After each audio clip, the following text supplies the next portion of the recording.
Katika eneo la michezo kama ilivyo katika maeneo mengine, ni eneo pia ambalo limeathiriwa na vitendo vya rushwa.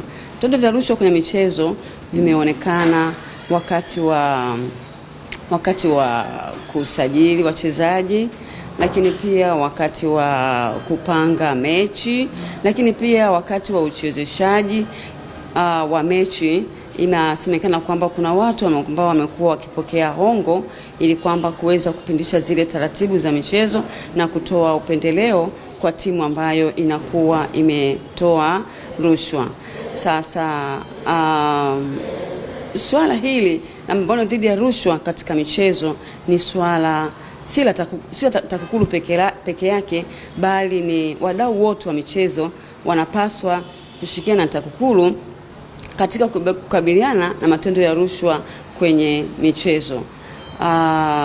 Kwanza kabisa, wadau wote wa michezo wakiwepo waandishi wa habari za michezo wanapaswa kutii sheria za nchi, zikiwemo pia sheria za maadili ambazo zinawaongoza waandishi wa habari katika kufanya kazi zao. Kwa kutii sheria za nchi itawasaidia na itawaweka huru dhidi ya vitendo vya rushwa. Kuna vita kuhusu masuala ya rushwa michezoni, na sisi kama wadau muhimu tukaona bwana waje wazungumze na waandishi. Wakati mwingine kunaweza kukawa kuna uelewa, tuongezee uelewa. Kwa hiyo uwepo ni kutuongezea uelewa katika masuala ya vita dhidi ya rushwa. Lakini pia tuna watu kutoka mamlaka ya mapato Tanzania TRA, na wao wanakuja kutuongezea elimu kuhusu mchango wa kodi katika maendeleo ya michezo. Lakini pia tuna watu ambao ni wataalamu wa habari za kidijitali.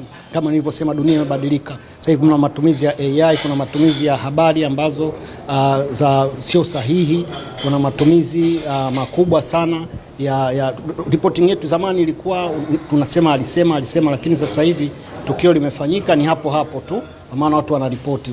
Lakini pia kuna changamoto kubwa ya habari za kiuchunguzi. Kwa hiyo tuna mtaalamu ambaye atajaribu kuwaelewesha waandishi wa habari za michezo kuhusu habari za uchunguzi zinatakiwa ziweje. Lakini pia kama nilivyosema, tuna watu wa magwiji wa habari wa zamani, nao tutawapa fursa angalau kila mtu waeleze uzoefu wao kwa waandishi.